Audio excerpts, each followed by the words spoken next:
Si on peut parler d'un cachet N-Wave, c'est au niveau du look, de l'aspect visuel du film.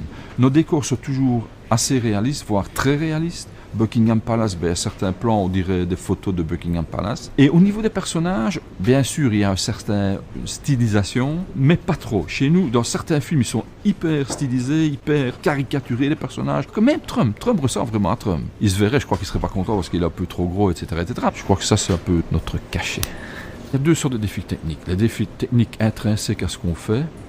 Et là, c'est clair, les poils, c'est toujours compliqué à animer. Ça ne doit pas être figé, ça ne doit pas être des trucs en plastique. Il y avait beaucoup plus d'animaux à poils que sur les précédents. Techniquement, je pense que le plus grand défi, c'était les scènes de fin. Incendie, mousse d'extinction, etc. Ça c'est vraiment des trucs techniques très compliqués à faire.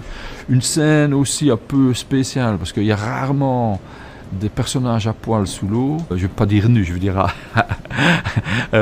Et ici, notre chien, il tombe sous l'eau. On a toute une séquence de rêve où il est sous l'eau. Et ça, c'est pas évident à faire non plus avec des poils et bien les animer sous l'eau. Mais surtout, c'est le nombre de personnages. On a dû réduire le nombre par rapport au scénario, mais dans le chenil, il y a quand même pas mal de chiens. Même s'il y en a beaucoup qui sont juste des figurants. Mais enfin, il faut quand même les crier, il faut quand même les faire bouger un peu et tout. Ce qui me plaît vraiment avec Roi Corgi, c'est que c'est un scénario unique dans lequel je trouve qu'il y a vraiment la double lecture, qu'on n'a jamais vu à ce niveau-là dans les autres films. Vu les personnages, des petits chiens tout mignons, il y en a qui sont mignons, moi, et d'autres moins, mais ça plaît aux tout petits.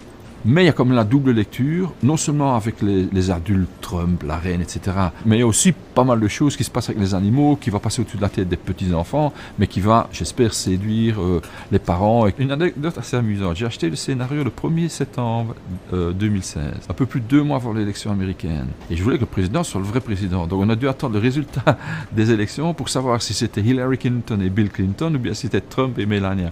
Et donc on n'a pas modélisé ces personnages. J'ai adapté le scénario parce que c'était Trump. C'est clair que ça avait été Bill Clinton, il n'aurait pas débarqué, faire des selfies avec la reine comme il en fait, etc.